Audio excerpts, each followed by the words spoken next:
فرمایا ان الذين ينادونك من وراء الحجرات اکثرهم لا يعقلون. اس آیت دا شان نزول سنیا جی ذرا توجہ فرمایا جے.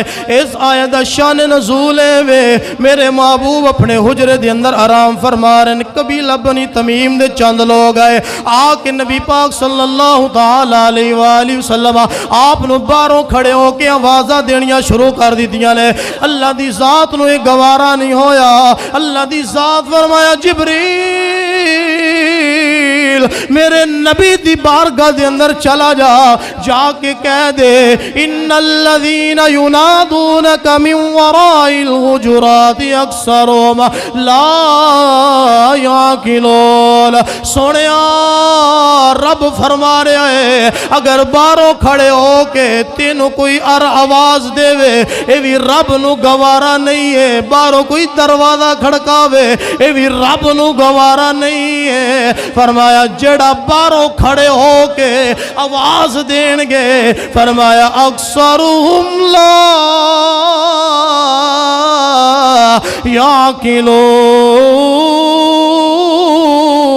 یعقلون. فرمایا انہاں نو عقل نہیں ہے, انہاں نو شعور نہیں ہے.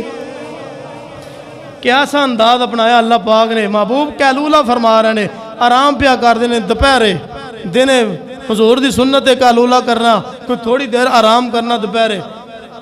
تے باہروں قبیلہ بنی تمیم دے لوگوں نے آواز دیتی اللہ پاک نو برداشت. میرا محبوب آرام کرے تے تسی جناب میرے محبوب نو باہروں کھڑے ہو کے آواز دے وہ. فرمایا نا نا اے اللہ دی ذات نو گوارا نہیں. فرمایا جیڑا انج کرے گا قیامت تک واسطے قانون بنا دیتا. جیڑا اس طرح کرے گا فرمایا اکثرهم لا یعقلون. اور انہاں نو عقل نہیں ہے گی اور انہاں نو شعور نہیں ہے گا.